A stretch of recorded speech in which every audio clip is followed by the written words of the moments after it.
monetization and growth, the publisher's role in scaling success. Yeah, so we have today, I think, we will have a fun panel. Let's make it fun, right? Because I'm sure you guys don't want to be bored.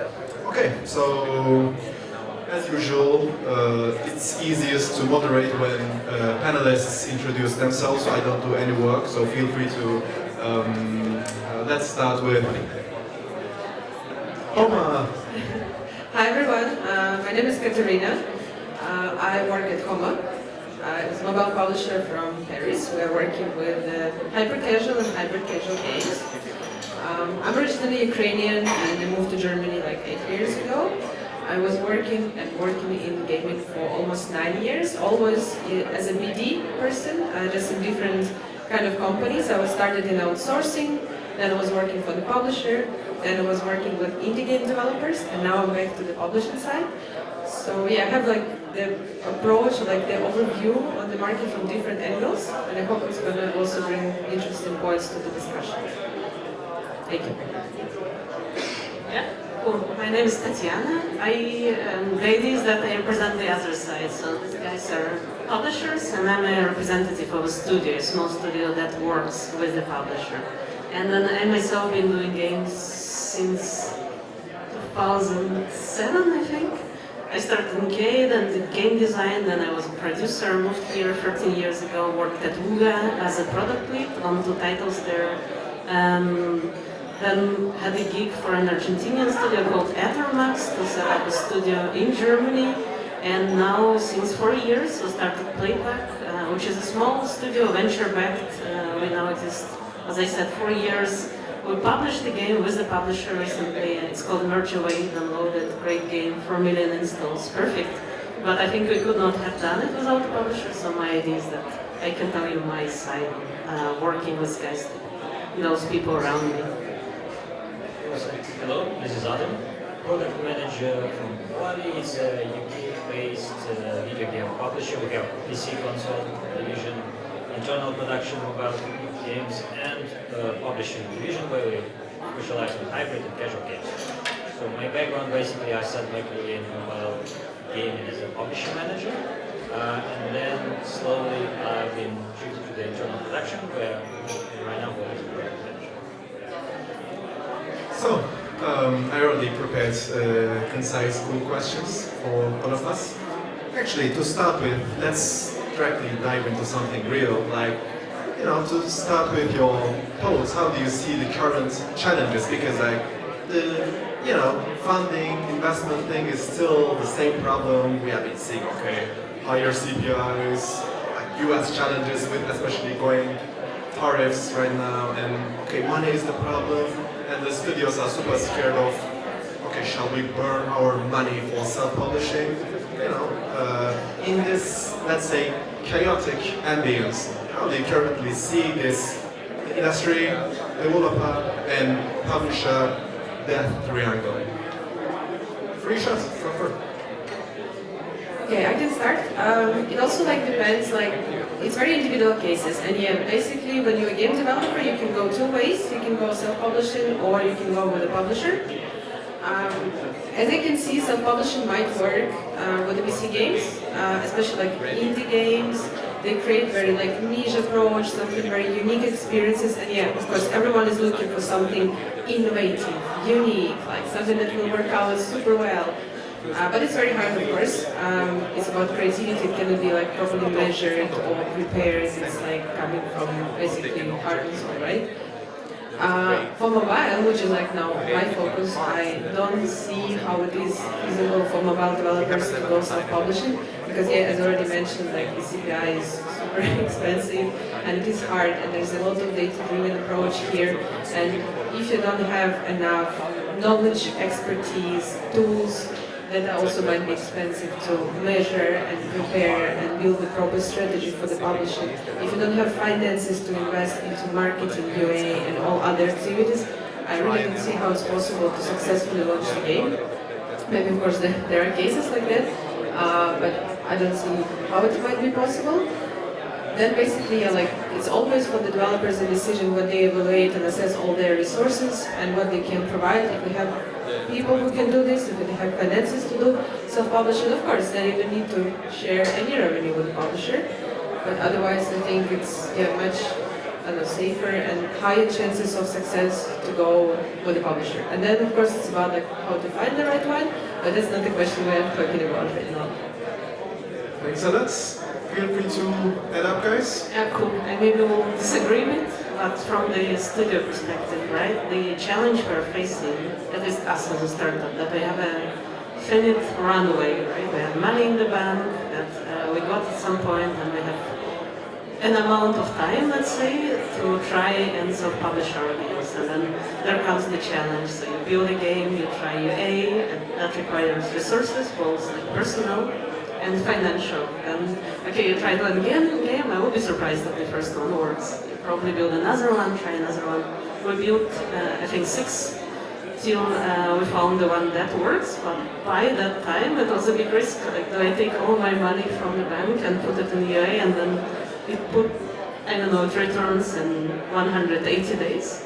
Or do I work with someone who knows how to scale the title, who would also risk their own money, so you cannot neglect the risk there, right? You give away a big chunk of revenue, you give away some independency, but you also are a bit safe that you don't run away run out of capital so fast. And I think that's really the gamble that studios taking. Whether you want more stability or can you YOLO all in, it's gonna work, and then you're gonna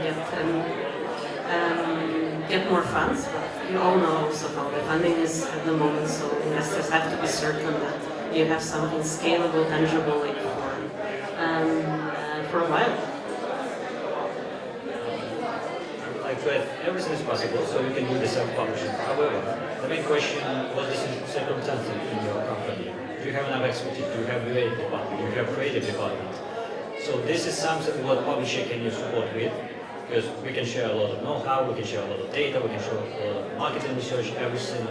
Make your life easy as a developer, provide you basically the safe path where you can focus only on development, creativity, and we will take care of all the business side. So we'll provide you the strategy, how we can successfully scale your game. Of course, there is another part, is negotiation. So if you're small indie studio, probably to collaborate with publisher will be the safe bet. So you can rely on the publisher, you can rely as a partner to collaborate, figure out how you can manage your success together. If you're a big studio, there are a lot of what you can do alone, what you can achieve, but publisher also can provide a lot of funding, a lot of money to scale the game, let's say, at a wide range. Really well said, actually. I think it was a pretty good intro for our next topics. Like, we see publishers, in the industry mostly, the studios look like publishers are, monster, they will get everything out of this. But it's actually, they are just somehow helping for you to, how to say, as you mentioned, you can rely on them in terms of budget, marketing, and beyond that, tech tools, for example, which is not a hot topic generally, but I think VI tools, SDK is very easy. Okay, so what I would like to point out here, many people question this, how do publishers differ in terms of what we are all chatting about, from budgeting to tech tools, collaboration, what should studio C-levels think about these differences between publishers? What do we know? First of all, of course, every publisher is different from the strategy and what kind of games they're developing. I don't know, some are more focusing on certain genres, others are focusing maybe on the broader genres, for example, or also platforms, obviously. But they have even within the similar genre and platform, they have their own strategy of what is their main goal, what is their main niche and vision of the company as a start. And then you check that if it fits with what kind of games you are doing and the kind of games you want to develop and work on, so you share the same passion. great. If you can see that this publisher has that expertise through the conversation with them, through what they've done already, what is like visible that you can find online or like any data, and then you say, okay, I like what they've done, for example, for that game. I would like to see how they can help with my game because it's kind of similar case. Then you talk to them, and also how it is on the personal level. Do you get along? Do you understand each other? Do you have the similar approach to creative side, to production side as well? Then if it's all aligned, of course, yeah, there's these business terms, and then you can understand, okay, is it like fair? And if, for example, the terms can be different, and you can always argue that, oh, this is not fair, or this is maybe like too much, but like if the other side, any side, developer, publisher can justify why exactly they're pushing for certain terms, and it seems reasonable and fair, then okay. Yeah, it might not be like as a standard golden rule that is written, but if you find its middle ground and you feel comfortable in this partnership, cool. Then yeah. Artem, and maybe afterwards we can complete with the studio side because I'm also super curious about Tatiana's. Yeah, I would say this strategy to choose like a publisher is going to be depends on case by case. So for example, what you're looking for. If you're completely confident how to develop the game, you'll need the design support, for example, product support. Then yeah, you can find a publisher who will purely focus on the marketing, creatives, and funding. For someone, they require more, let's say, involvement in the production. That's why another publisher can provide your even internal development team to support you for coding, for different, let's say, tips and tricks, how to improve it, maybe even for the art production, they can also provide some kind of support. So it's literally based case by case, what you're looking for exactly. And of course, each of these cases will be unique, which also impact the final contract terms with this specific approach.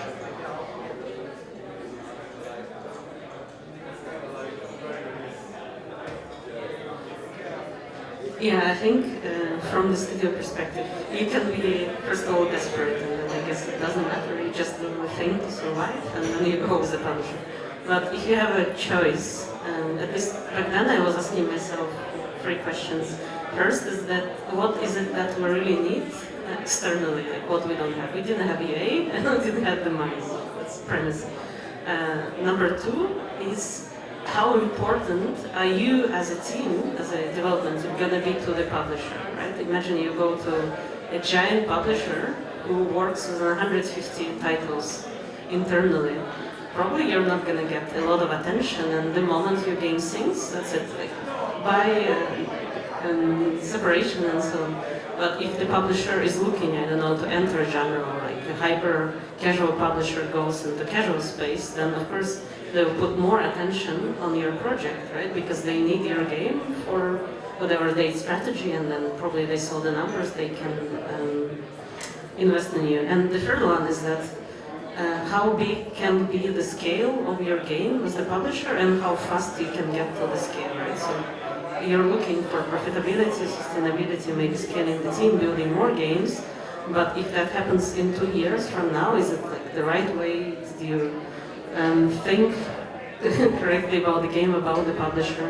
And then if there is never a scale that your paybacks after all the cuts are enough to actually sustain you, then it's also not an option, right? Like a small scale would not make a difference. It's as good as not publishing at all.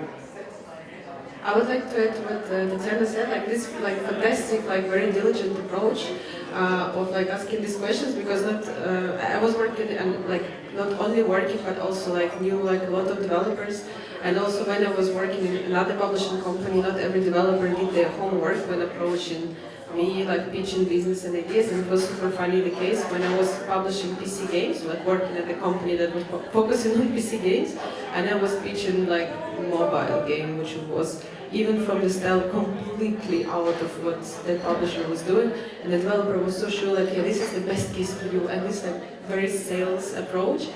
And this is very important to do your homework and check like which publisher will fit you, your project, and your needs. So then, first of all, you are respecting everyone's time, and then you also have high chances that actually it is meaningful conversation and you will get something out of this, even if not like a proper deal, but at least more information, some feedback on your product, and etc. And then also like you're saving your time, because I don't think that you have that much to just waste on meaningless conversations. So yeah, doing your homework and making research what kind of publisher you're approaching and with what is also very important.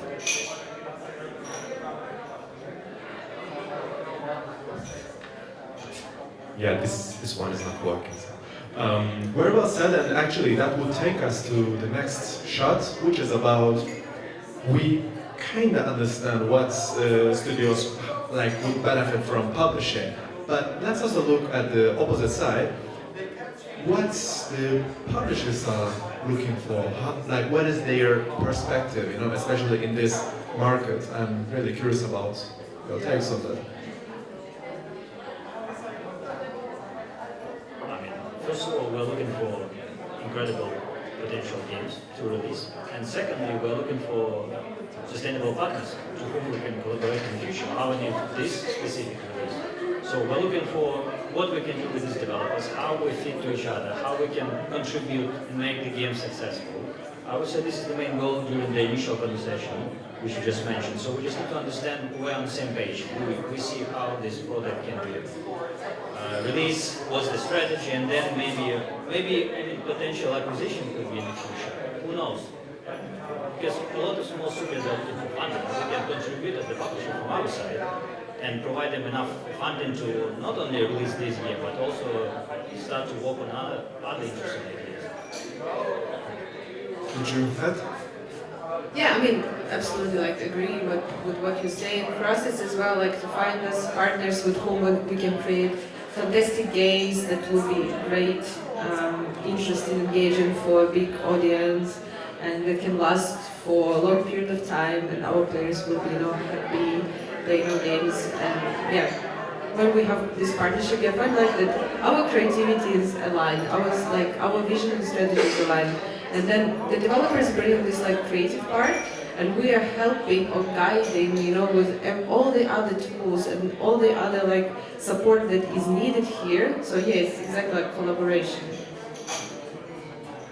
Very well said, actually, especially the like collaboration and the alignment side of it. So that would take us to the publisher negotiation. So what should we keep in mind right before and also in the process of the negotiation? You can start with the studio side. What do you think, Tatiana? Yeah, I think it's a lot of details, right? I think the most important one, don't talk to one publisher, just go for it. I think it's possible now to compare or reach out to other people and just ask what are the terms that are in the standard, so you have some benchmarks for yourself. And then, don't get me wrong, but I also need to know how you can quit the deal, right? Like, you should not be locked, basically, working with a publisher on the terms that for the studio are terrible. So you look like, hey, these are the basic entry, let's say, details, but these are also the exit details. So what can you do? Can you take your IP back? Does it even belong to you? Like, did you give everything away? Oh my God.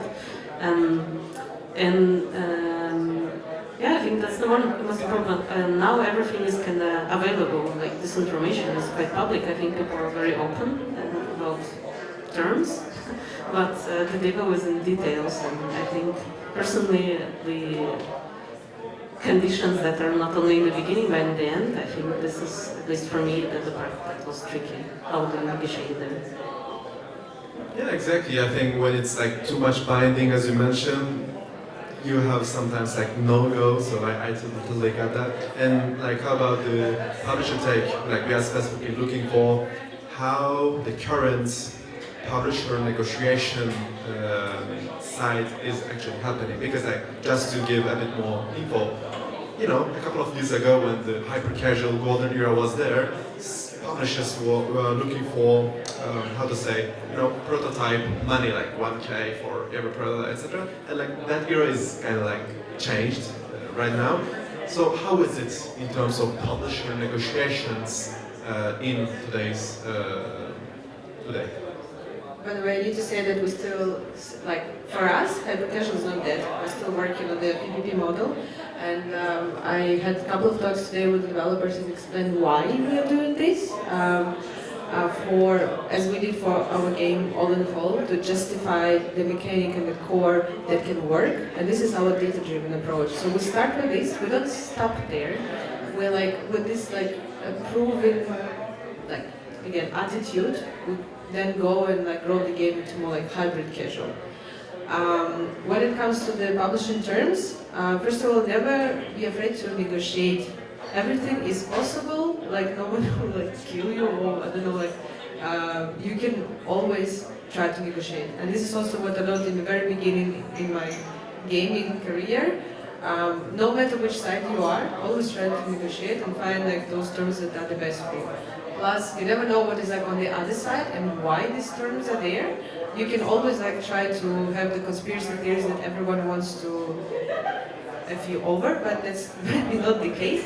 And maybe just like a business strategy coming from like the management for certain reasons. And you can always like ask them and say like, hey, but I don't like this clause because it's like threatening for like my studio, like my company. Can we like find like other way how to like deal with that? And then I think it's also possible to like have a absolutely individual terms for each case. Of course, there are some standards like that you provide also for certain reason, and also like usually based on your previous experience, or like you found some information that happened before, or like that was deconstructed. Like there are a bunch of contracts specifically for gaming, like publishing agreements that were deconstructed, and you can find it online. And then you know like what exactly each clause might mean. And then you will come to your potential partners like, hey, this is not cool for me, let's kind of like revert it or like change it. And I think it's totally fine. This is part of, negotiation. So don't be afraid of negotiating with the potential partners. Artem, would you add up something? So basically, just to recap what we're looking for in developers, right? Okay, from the publisher perspective, we are looking for someone who knows what they're doing. First of all, we just need to understand, do they know what's the final, let's say, ideal scenario for this game will be? Do they know what kind of monetization they're expecting to have at the end? And also, we just need to know what's the capacity of the team as well. Because if it's a small indie studio, let's say 5 people, or if it's, let's say, a big studio, let's say 50 people, we just need to know, do they need the funding? Do they need some, let's say, internal involvement during the production? So based on all of this, we can start evaluation, are we happy to sign this deal? Also, I would say the personal approach is the more like must-have at the beginning. Initial meeting with the publisher, this is just to understand on a personal level how you can basically communicate. Do you understand each other perfectly? Is there any, let's say, balance in your talks of how you can be perfect fit to each other? I would say this is the starting point. Then you just need to understand where this project is. Is it the concept stage? Or is it mid of production? Or is it already live ops? So each of these 3 scenarios can be completely different cases, which also impact the final agreement, the final term, the final revenue share, and so on. Actually, pretty clear. And I'm also curious about let's talk about the process side of it. Like you came together, okay, it's a fit, we started, and like about the challenges, and we can even go to the game's life cycle side as well. Like, how do you think about the start, especially starting from the challenges side? And maybe we can start with Tatiana again. I think everyone wants to see a successful game before they sign, and I think the challenge is that you don't have a successful game before you sign, and then you go and argue of what's the criteria for this to be successful, right? In my experience with casual, I'm not an indie developer. What publishers would want to see is some sort of retention benchmarks, and usually they will be capable to run a test. I think that one should know from the internal data, maybe on a small scale at this range, and then you go and basically get a free test of your game, which is also cool, free traffic from a publisher. Maybe you don't publish it, you publish it yourself, I don't know. But that's, I think, the premise. And that defines basically the future negotiation. But I think each publisher will have a different criteria of what it is that they want to see. I would be curious to learn, right? And really, everyone looks for success, but I think the definition of success is very publisher specific. Yeah, I think pretty clear. And from publisher side, working with studio in the There are process. some numbers, yeah. But again, like, it's like in where you go philosophical, right? Like, is 100 billion enough? Do we want to go like for 4 billion or something? Like, you never know, right? Like, what exactly will be success? I guess, like, it's, especially in mobile, like, it's very, again, data-driven. Like, if your ROI is positive, if your game lasts for a long period of time, and it's constantly positive ROI, so whatever you invest into UA, marketing, cover and dev costs, and etc., and it brings still like plus, or like was positive like ROAS, I don't know, 120%, and going further, yeah, that already might be a success. Then we can measure like how big of success it is. But a bit coming back to the challenges, yeah, that's like exactly. Can you like when you go into like discussion of the deal and then you're like, as the dance like everyone wants to have a successful game, you can like identify, or at least try to identify what is like success for you. Or, I mean, there are like certain games in the market that counts as like hit games. So I guess there are some data that is like available, like number of downloads, number of revenue that the game made, which is like again publicly available, and then you can say, okay, this is the success that we're aiming at, or this is our reference, and this is where we can go to.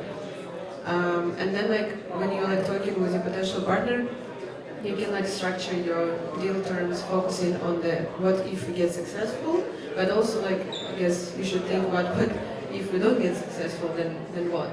And then around that you can also share like what we're gonna do then to be fair to each other.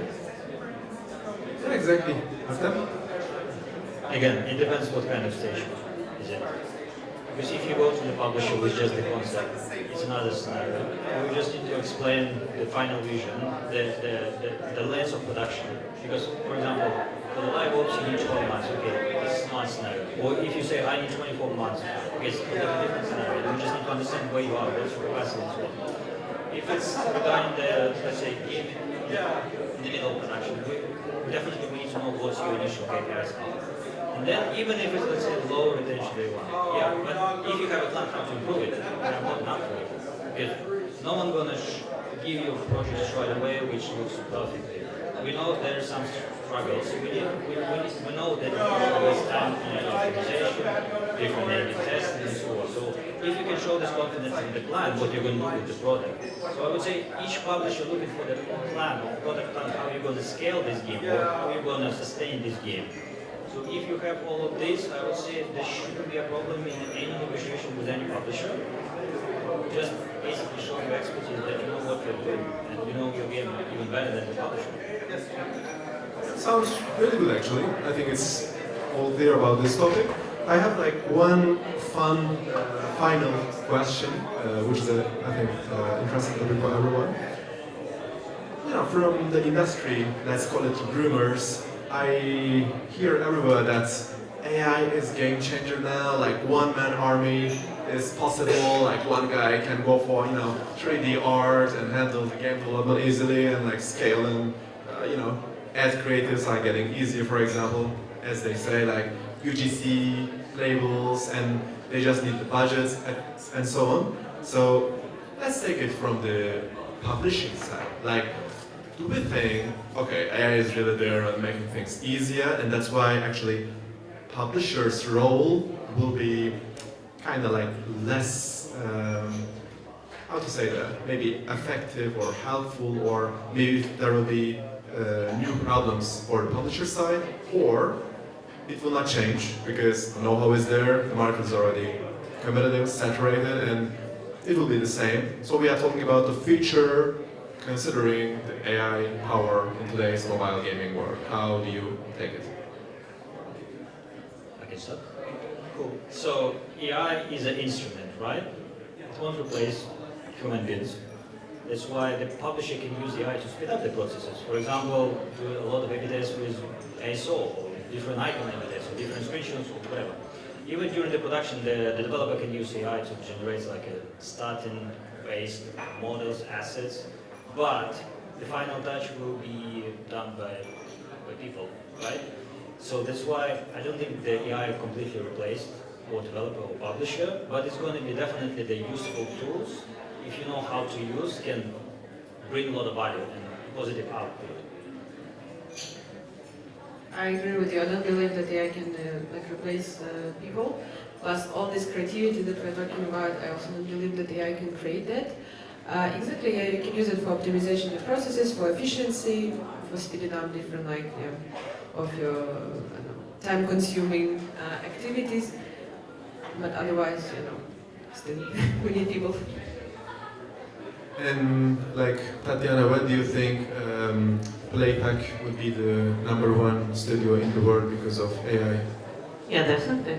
Because from all the sides, but the truth is, I think you have to assume that the production speed changed and people who were capable are already very fast, and good studios would be very fast and good publishers would be very fast. Because the less people necessary to do the work. In my opinion, it's true, it sounds sad, but I think it's stupid not to adapt the most modern tools. But if everyone is fast, kind of the ecosystem still normalizes, right? You still need to have the money to be successful in the ecosystem. So in the end, it changes how you work, but it doesn't change the outcome, in my opinion. You still need the same thing, it's just different circumstances, I guess.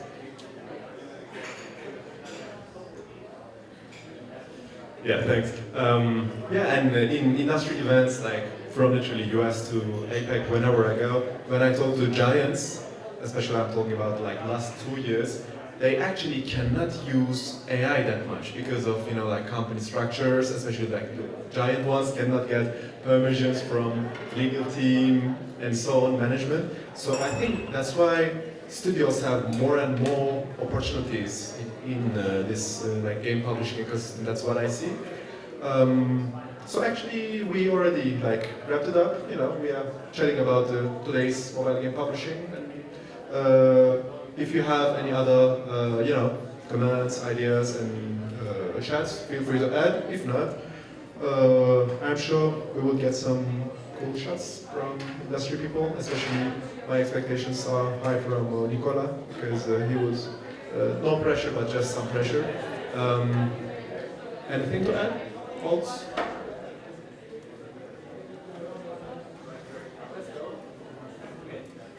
I just want to say, don't be afraid of publisher, definitely, they are here to help you, but try to choose smartly, basically, because it's collaboration, and currently the production is quite lengthy, so you need to cooperate with these guys for, let's say, next 6 months up to 2 years, right? So just try to find someone who you think on a personal approach fits you, and understand what you're doing, how you do it.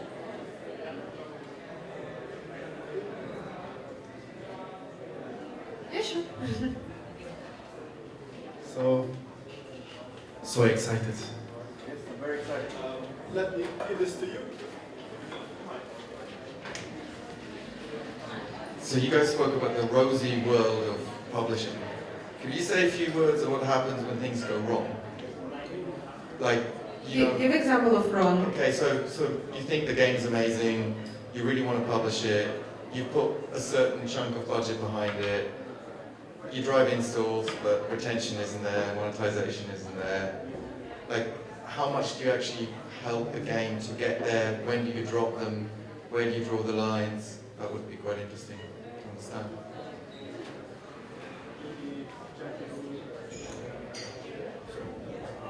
It's a good question. I would say, if you have the plan how to improve the metrics, definitely we'll keep working on the game. Because we're not here to close the deal straight away if we haven't got, let's say, day 140, something like this. So we will do everything what we can from our side to support you to improve the metrics. But let's say if we've done, let's say, 10 iteration and we spend the last 6 months or whatever just to improve this specific chunk, whatever, and we don't see any possibility to improve it, definitely there will be a call, what can we do? Should we rework something or go a little bit in another direction?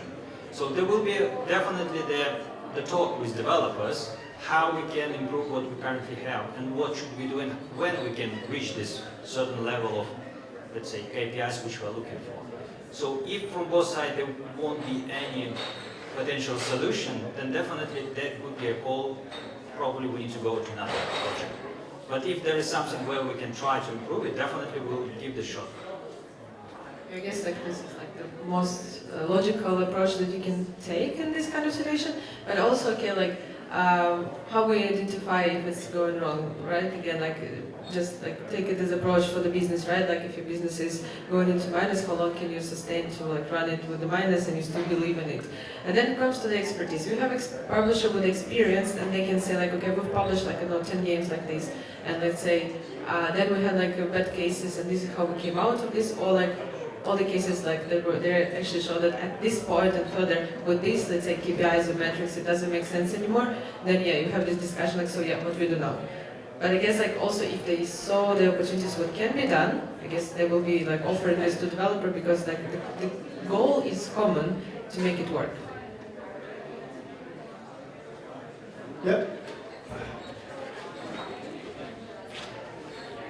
Hello. Do you think that at some moment there won't be a difference between platforms, so mobiles, PC and consoles? People just want to play good games on all platforms, and publishers will have to support all platforms, and as well developers will have to develop for all platforms. Maybe, do you believe that this moment will happen? I guess it's really hard question to say, because there are certain type of games that don't work on certain platforms. I don't know, let's say if you're talking about some big, I don't know, RTS or 4X kind of strategy game, on mobile usually it's not super like working, but it will work really good on like PC or console just because of the screen size, for example, or the UI. Yeah, maybe like with some like adjustments and this like making it like localized for the platform, it might work, but I think it's also like depends on like how do you play, what is the condition, what kind of player, like is it the player that is going like to work and playing on mobile phone, and this is like certain type of games, or is it like the player that like prefers to sit at home, I don't know, like have some story-driven game, like enjoying it, like and going through like this whole story with a beautiful cinematic, experience. So I don't think it might happen. There are of course like this cross-platform experience, but that's again completely other type of game. It has its own thing that okay, friends are gathering together, and they like one is playing on Switch, another is playing on the phone, another on the tablet, and they can play all together. But that's again like another genre or another type of game. I also would like to add there's like a technical limitation definitely right now. So I mean, you can't push properly on many devices, let's say PC game on mobile, and plus the user experience will be completely different because of the control, because of any different aspects. But I think probably in the future it will be more normal practice to do this cross-platform and so on. Especially, let's say, if you publish successfully some mobile game, definitely you want to push it, let's say, to Nintendo or Steam Deck or to other, let's say, consoles. That could be, but when everything would be as the same user experience, probably no, but definitely we'll be closer to that point where you can play your favorite game on any devices.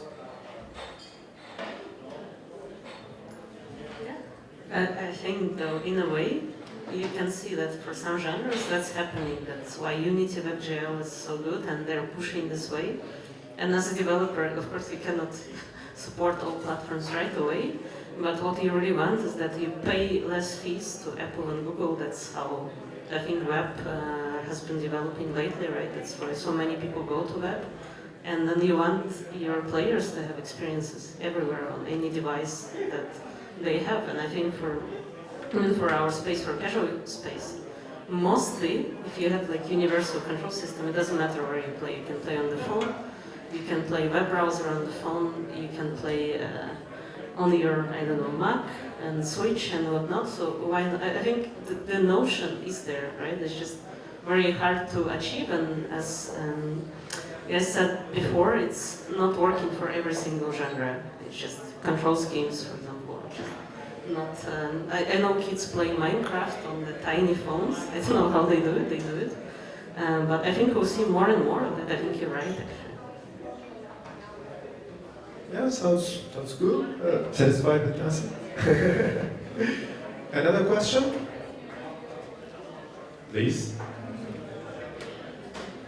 Hello guys, thank you for the panel. Small question to add on top of the first question about the things that go bad. So how do you guys encounter fraud? So as a publisher, I'm sure that you're dealing with it quite a lot. And I would be curious to hear what's your take on it. Fraud in terms of within the players or in the partnership with the developer?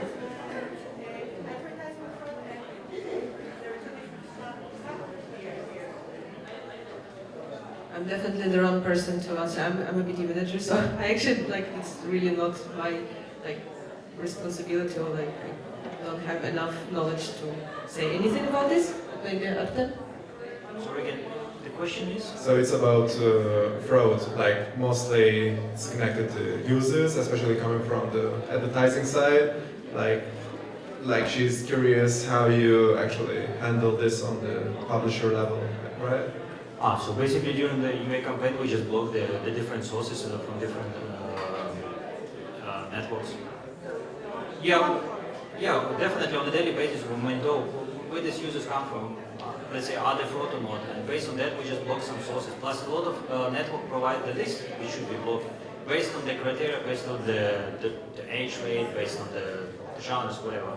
So this is going constantly going monitoring on a daily basis. We're trying to optimize our UA performance marketing. Yeah, please. Thank you. Yeah, hi, my name is Frank. I'm coming from Apton, from a security company. Maybe I can add a few things to it. Finding fraud, I mean, there's fraud about in-app purchases, right? And also fraud in fake users. And what we see, we're tracking 2.5 billion devices, and we see, especially in games, there's 20 to 30% fake users in the system. And if it's a game where you can reward something, win something, cash out something, then the amount of fake users is much higher.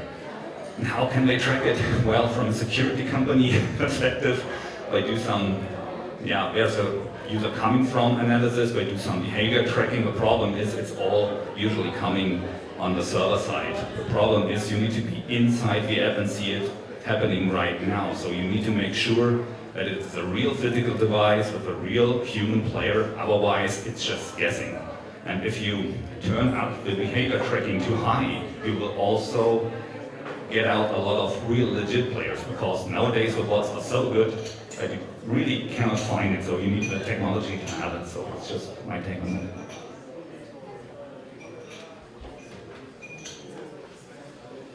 It's already 27, I would say enough.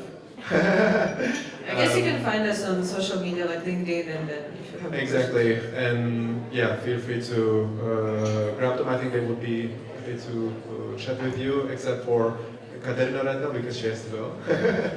But thank you for joining. It was a pleasure to moderate. It was, I think, so easy to sit here and ask questions.